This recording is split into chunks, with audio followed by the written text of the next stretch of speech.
Hey, how's it going, everybody? Welcome to the first episode of Mini Truck Diecast. Today, we have my very first ever Redline.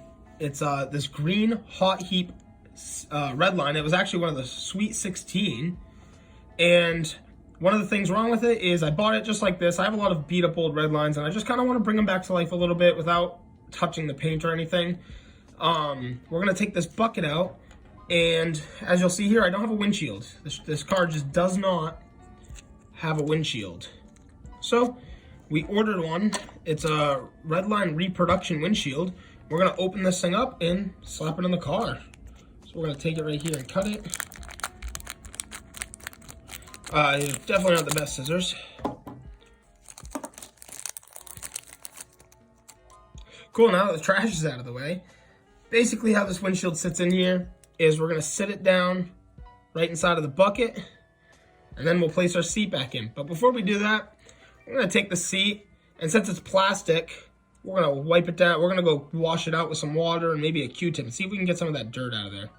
So right here, you can see all that dirt and grime. We're gonna take our cotton swab, and we're just gonna lightly rub, see if we can get some of that dirt out, especially down there. We'll spin it around. I mean, look at that, it's already slowly coming out. We're gonna rinse this off a couple more times, keep cleaning it with our cotton swab, and see if we can get the dirt out. And just like that, I am really pleased with these results. With a toothpick and some cotton swabs, we got all the dirt out of the interior. We're gonna go back down to our workbench and plug this into the car. All right, guys, so as you can see, we got our interior all cleaned up. I took a toothpick and just lightly cleaned the engine a little bit. So all we gotta do at this point, if I can get a hold of it, is we're gonna take our glass, we're gonna set it in here, and we're gonna put our bucket in.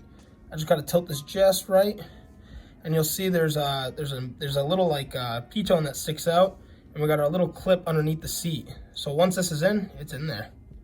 Just gotta push down, probably move the windshield around a little bit, and just like that, our Hot Heap has a windshield now. Like I said, this car is really cool to me because it's my first Redline. So, you know, I just wanted to show it that little bit of extra love that I can. And I think my biggest thing about these Redlines is I want to try to keep the wheels as original and the paint as original as possible. Just so they're, like I said, just as original as they can be. You know, it is an aftermarket piece of glass, but this car really needed it. And now my Hot Heap is at least a complete car with a clean interior. Well, everybody, thank you all so much for checking out my first video on my diecast page. I am a huge Hot Wheels collector, and I figured it was just kind of time I'd make a page and kind of show some of it off and, you know, teach some people some new things and just show you what you can do with your cars. But this car, like I said, is really important to me. It's my first Redline. It's a 1967 Hot Heap. And like I said, I mean, I'm just really happy with the little bit of love we got to show it today. If you want to check out, if you're really into like real life cars, I have a YouTube channel called Japanese Mini Truck. You can also find me on Instagram at Japanese Mini Truck if you want to follow my Instagram. For right now, the diecast page will just have this YouTube channel. But again, thank you so much for checking out the video. And if you want to see some more diecast content, don't forget to like and subscribe. I really, really appreciate it. Have a great one, guys.